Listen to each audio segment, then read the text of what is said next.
Hi, I'm Charles, the inventor of the OxyGreen Blaster and Bedbug Destruct System, and I'm here with Roger Voss from Voss Pest Control here in Iowa, Dubuque. Dubuque, Iowa, right? And I just am here to interview Roger and ask him a little bit about his business and how he's been able to employ our OxyGreen Blaster and Bedbug Destruct System in his existing pest control operation. And so I wonder if you could tell me a little bit about your business, Roger.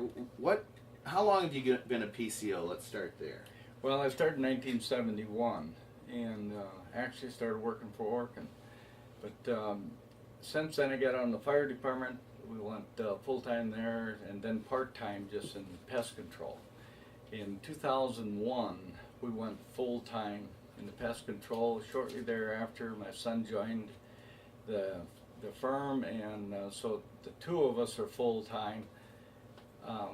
We try to get into what I like to say is staying on top of research, trying to take advantage of things that come out that is new, whether it's from chemicals or whether it's baits or whether it's something else. And I think it kind of makes us stand out from the other pest control companies is the fact that we figure out a way to do things differently. Well, what type of treatments does your business focus on? I saw on your sign outside it said ants. So what are the types of pest problems that people in Iowa face?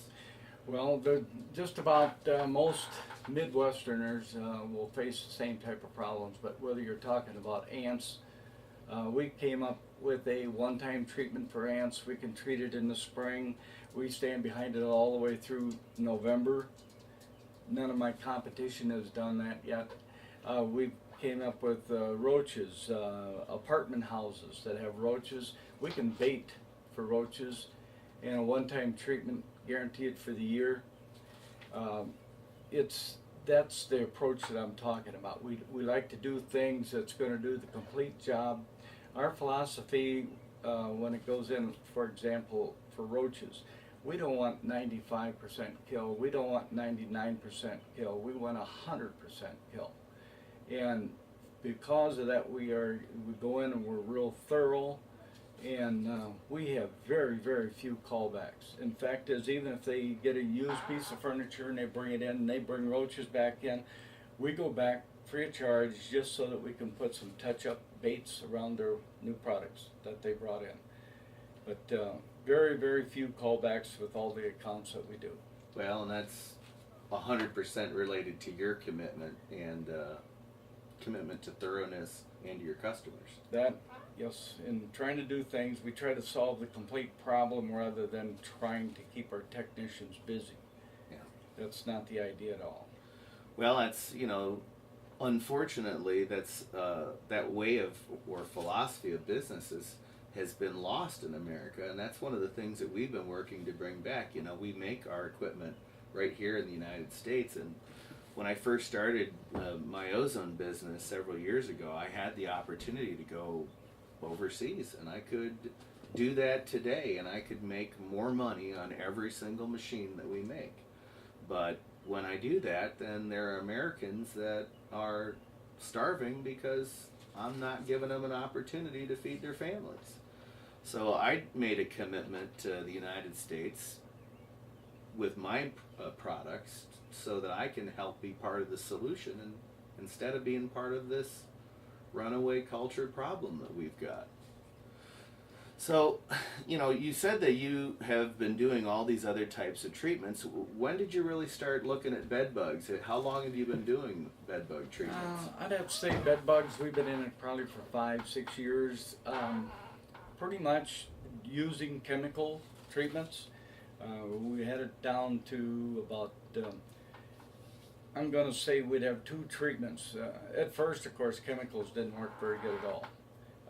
That's when we really found out that there was a resistance to some of the bed bugs. They could go right on through our chemicals and not even hardly bother them. Mm-hmm. But as time went on, we got better chemicals and starting to understand the bed bug better, so that we could really get into it and control it. We had it down so that we could do it in 2 treatments. and the initial one, and once again, they had to be thorough. You had to really go through and make sure that you were trying to get every area that the bed bug was at. Well, the customers I've talked to, like you, that have been successful with chemicals in the past, attribute it entirely to thoroughness and to really breaking the apartment or the house down, taking apart everything, finding the nesting areas, and getting the product on those areas. Now, being thorough with the chemicals has really been the only way that anyone I've talked to has been able to report success. And I've talked to a lot of guys that have used every chemical out there and have not had success. I've talked to guys that have used heat and steam and freezing, all in different points in their career, trying to find something that worked. And it was those types of issues that prompted a customer to come to me and ask me, could I develop a system to kill bed bugs using ozone gas? And I'd studied actually some of the research that was done nearby here at Kansas State and then at Purdue. And they were the real pioneers in the ozone world, and they were looking at, stored grains and the pests that affect stored grains when they were looking at ozone gas. So I knew, yes, in a laboratory, and then in the field, these researchers at Kansas State and at Purdue had been able to make ozone kill stuff, from beetles to weevils and other things. But I wasn't really sure too much about the bed bug world. I did the research, and then I drew on my experience as a mold remediator, because in mold remediation you have to use what's called negative pressure. So that if we're going to start pulling mold out of this room here, we want to be sucking the air that's in this room through a filter and outside so it can't get into the rest of the house. Well, the other side of that coin is positive pressure. And as I started doing research on all these different methodologies, what I really discovered is that it really wasn't that bed bugs per se are harder to kill than a roach. It's that it's harder to get the product on the back of the bed bug as opposed to the back of the roach. Or you can correct me if I'm wrong, but it seemed to me that the problem was that they're good hiders. Well, you're a little bit wrong there. That's what they did, and we're still learning with bed bugs. Well, and I bow to the expert. But what they found out is actually there's a strain. They're doing DNA on bed bugs now. Yeah. There's a strain, I believe it's from South America, that being exposed to a certain type of chemicals over generations, they actually build up like an enzyme that can let that chemical go right on through them without harming them. So really? It really does work like that. That's part of the reason. They found a way to metabolize the chemical. That's right. And so therefore, that's part of the reason why our chemicals didn't work at first, and even now we are very selective. There's a few chemicals that work. I mean, you just don't go to the shelf and pull out the chemical. You got to pull out the right chemical, and then you got to do it right. But even that aside, that is actually against one of our philosophies of our company. To make us stand out different, we tried to approach all pest control with the philosophy is not to use chemicals inside where you live or work unless absolutely necessary, and then only do it once, maybe twice. Now, chemicals have been tested over and over again for short-term exposure as far as health problems, and they always come flying through. They're very safe, and that's true.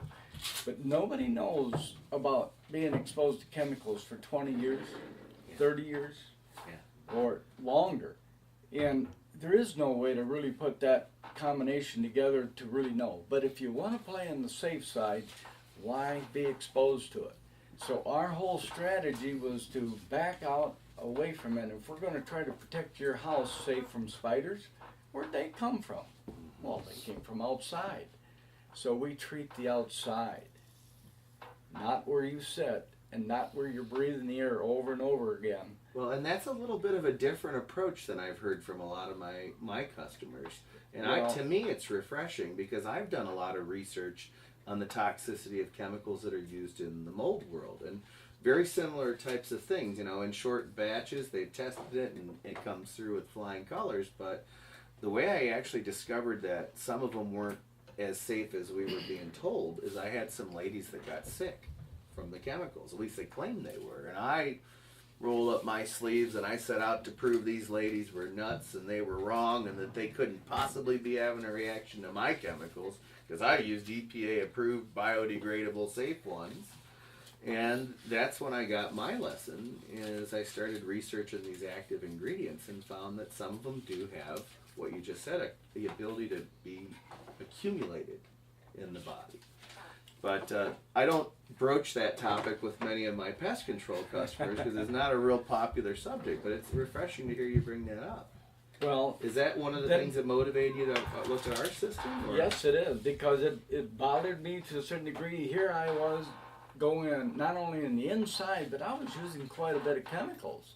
And it wasn't like I was just using maybe 30 ounces of chemicals just in specific places.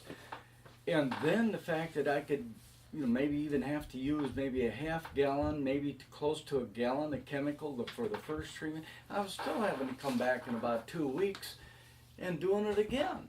Mm-hmm. And not near as thorough the second time, but even though it just kind of bothered me that I was using that many chemicals where everybody's living, whether you're here for 4 hours at night just watching television and then go to bed.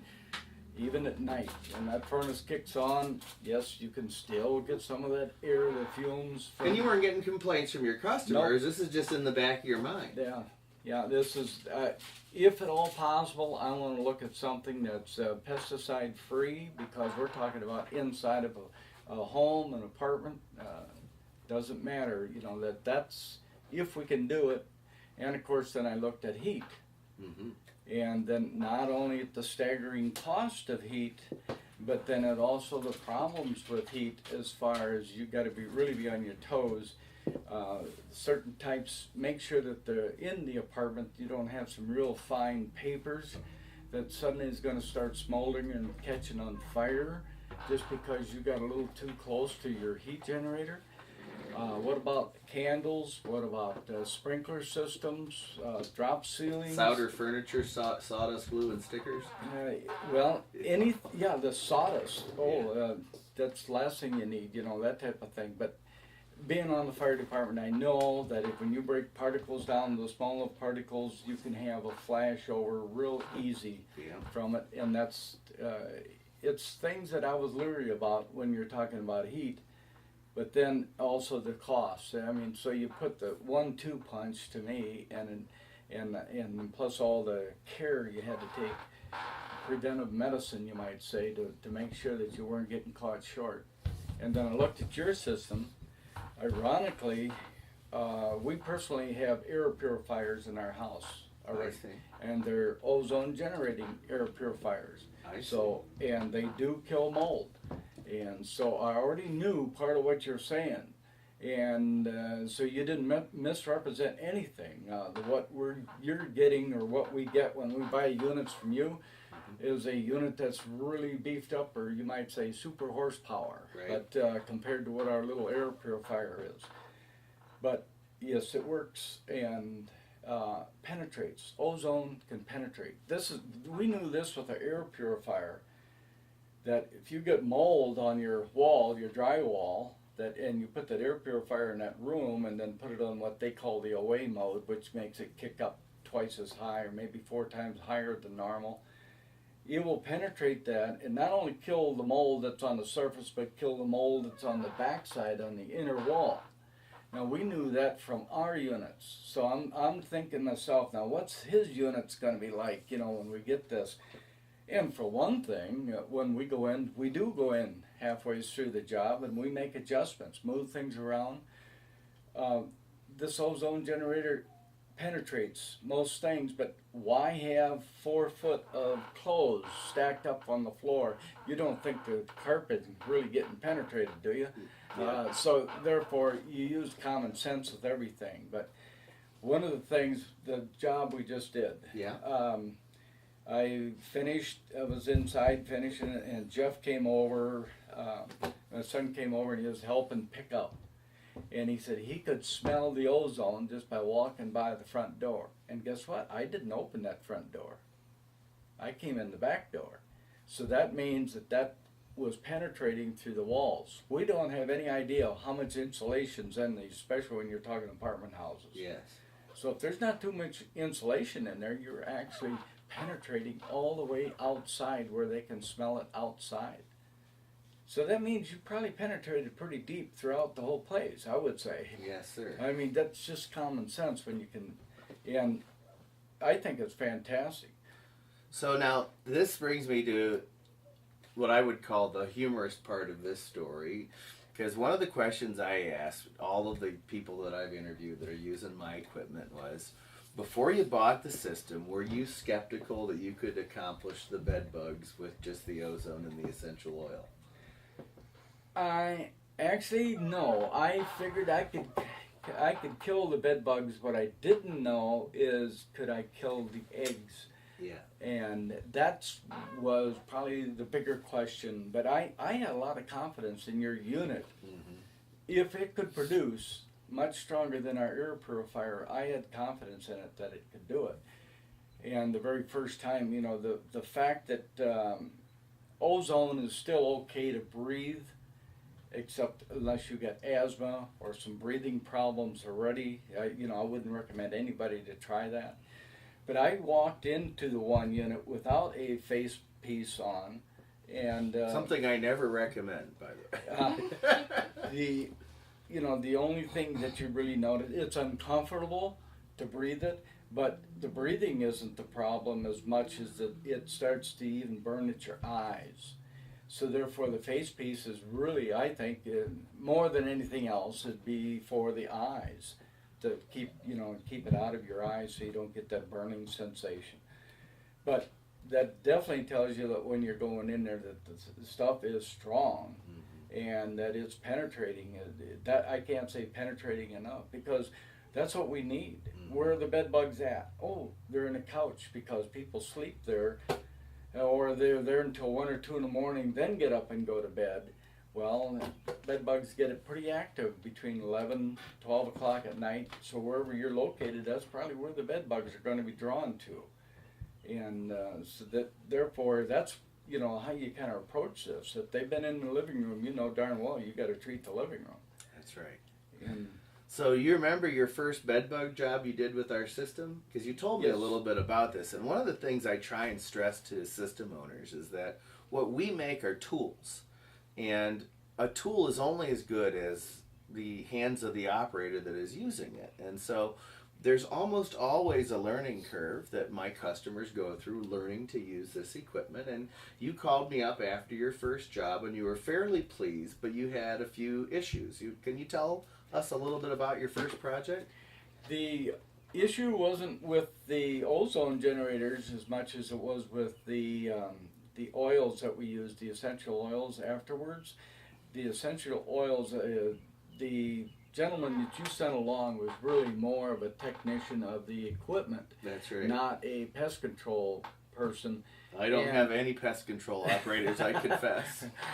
But so therefore, when he demonstrated, he went in with the essentials oils with the fogger, and he fogged and fogged and fogged, and I mean, he really overdid it. Plus, he got too close to walls, to whatever, and literally had a coating of oil on it. And as with most people will know, anybody that's used any oils at all, they all have an odor, and that odor was very strong. And what we did when we shut down the ozone generators and then used a fogger. And what I said that I adjusted and changed completely, not only backing off and not flooding the place with the fogger, but we stay about 2 to 3 feet away from the areas that we're trying to shoot, and we try to shoot the areas where the eggs may be laid. And that, so in other words, we're talking about with all the outlet covers off, we not only use dusted that, we also shoot the fogger at it, because any air pressure that gets in there, and that's a void in that wall, that'll go right on up through the wall. How about the couch, the recliner, that type of thing? We'll even turn them over upside down, shoot it in there, or even take the cushions off and step gently down on the springs on the seat, opens up that crack in the side, give that a hit over here. But the big thing is leave the ozone generators going while you're doing this, because it isn't the odor that takes and kills those sacs, it's the oil. Yes. And this ozone generator is going to take care of that odor that is going down on there. Well, and that's one of the questions and problems I had with some of my guys when they first started using the system is, you know, when I developed this system, I developed it intellectually based on my knowledge of, I had a lot of experience with essential oils for the mold remediation business, and I had a lot of experience with ozone.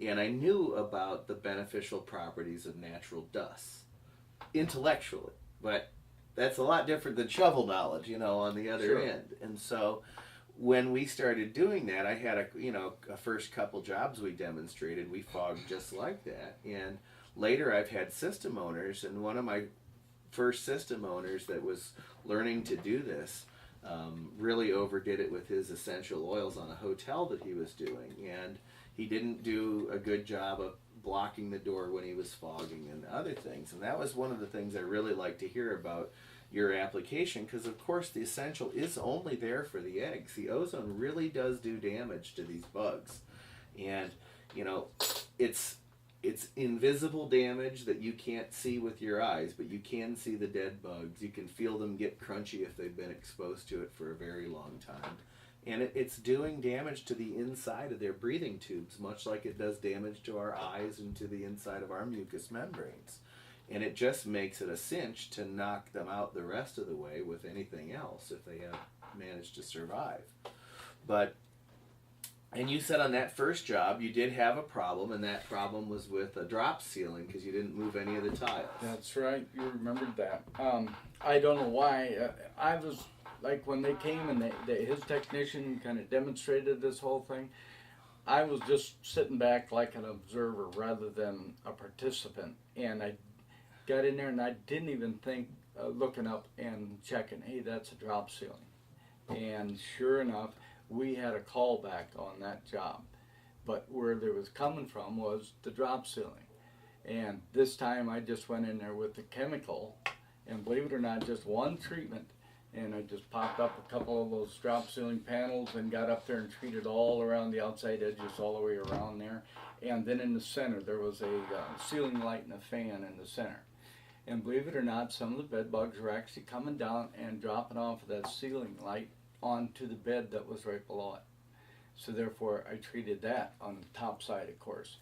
And I don't feel near as bad about using chemicals up above the drop ceiling as I would about right out here in the walls and in the corners and everywhere where we were talking about before. But this is a minor amount of chemical that I'll bet I didn't even use, probably 20 ounces, maybe 24 ounces. So therefore, is very limited. And you didn't get a second call back on that? Did not get a second call back on that, no. Yeah. No, And that's that's to be expected, because there is a learning curve when you're using this equipment, and especially when you're working with guys that are not pest control operators that are showing you how to use it. Yeah. One of the things to remember is I do not market this to the general population, because I want this. This is a very dangerous technology. Ozone in really high concentrations can be harmful to, you know, people that are exposed to it. And so for that reason, I want to make sure only trained operators can use the system.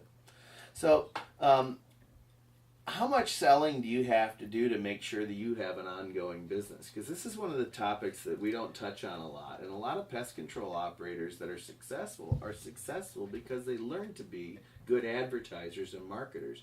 I noticed some coupons on the table when I came in here.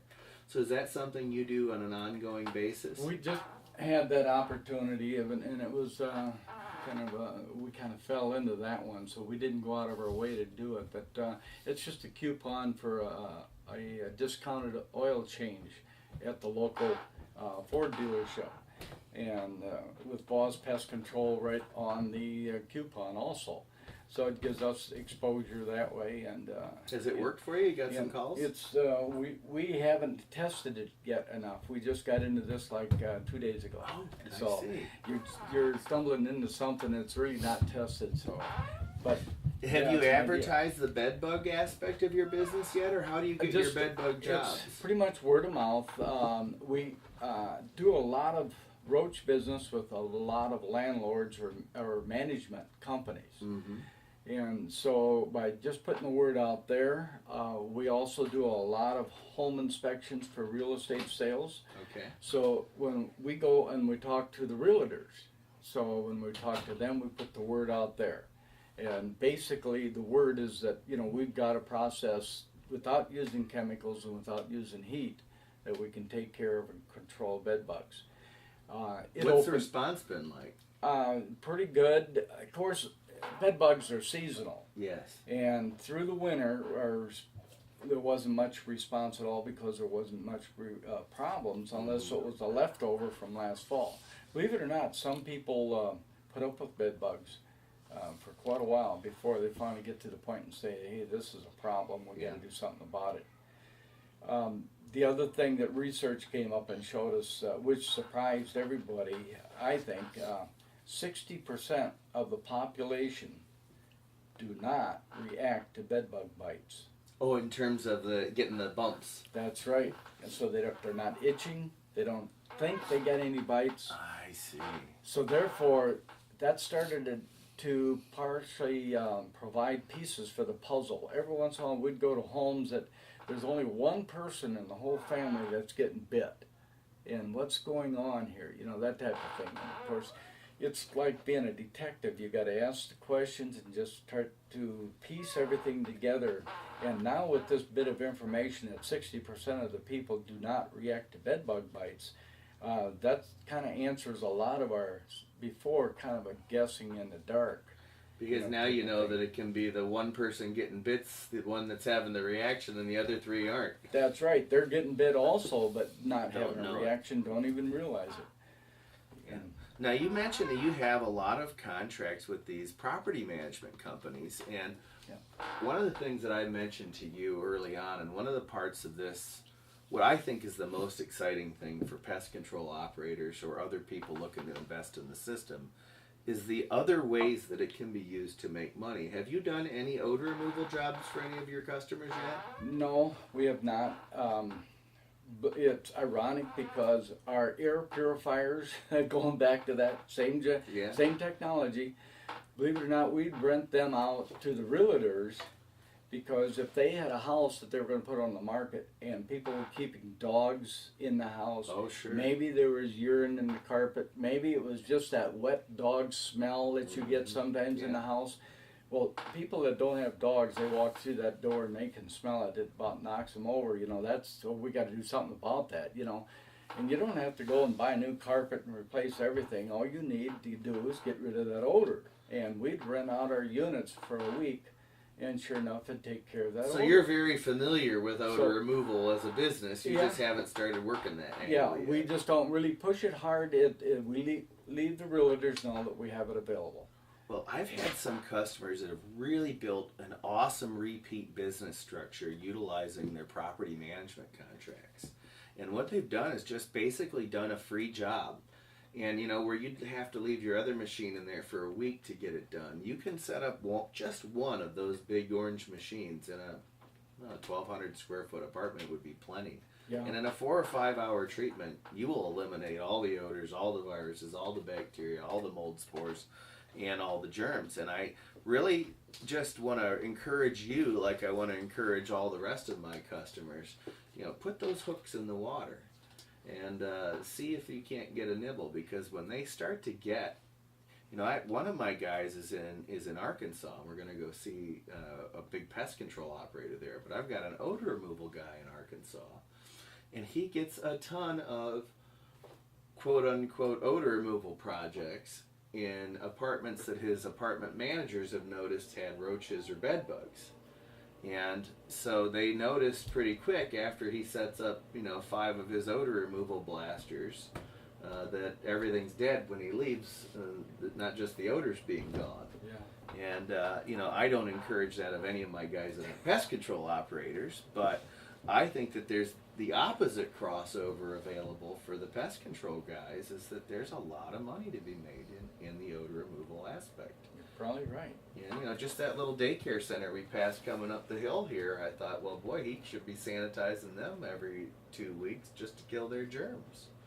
All those kids and Yeah, slobber and get a toys. break. So anyway, basically, that's pretty much the rest of the questions that I had for you. But what I would like to ask you is if other pest control operators are out there and they're watching this video and they're skeptical, can ozone really fit into our operation? I think it's a really awesome way for a small pest control operators to start stealing some of that big business that has been out there to the Orkins and the guys that have the $100,000 heat systems. What would you tell them, and would you encourage them that it would work? It not only works, but there's something we didn't address yet, and that is, I already got to use this too. I had a party that was divorced. The husband was in Cedar Rapids, the wife here in Dubuque. Yeah. When the child goes to visit the husband, turns out he had bed bugs. And so they brought bed bugs back with them to Dubuque. Both places, Cedar Rapids and Dubuque, had to be treated. But not just that, what about the car? And they actually had their car treated. And we can do that with ozone. So easy. This is one of the question marks or problems with heat. They're trying to figure out how do you heat everything up and really kill all these bed bugs. And you can do it with the ozone, but you can't do it with heat very reasonably at all. And ozone's going to come time and time again to help you out, whether you're talking about odors, whether you're talking about the bed bugs themselves, whether you're just taking that big question mark out of what people that are going to move, maybe they got furniture. You realize all they have to do is put it in one room and you can treat all their furniture for them. Then no matter where they go, they don't have it bed bug free. That's the way to go. They talk about, the fact is, one of the seminars you had was covering bed bugs and heat and making a makeshift room, a temporary room where you put all furniture in there and then put this big heater on it, see, and heat everything up. And once again, hopefully you're getting everything circulated good, and ozone penetrates much better than heat will. And this is coming from a fireman. Yeah, yes. So you're an expert. Well, heat goes up, ozone goes down slowly. It's not as light as air, but it will go down. Oh, that's part of the reasons why we had troubles with that drop ceiling we were talking about earlier too. Ozone went down, not up. If ozone went up, we could start in the basement and go on all the way up to the attic. Yeah.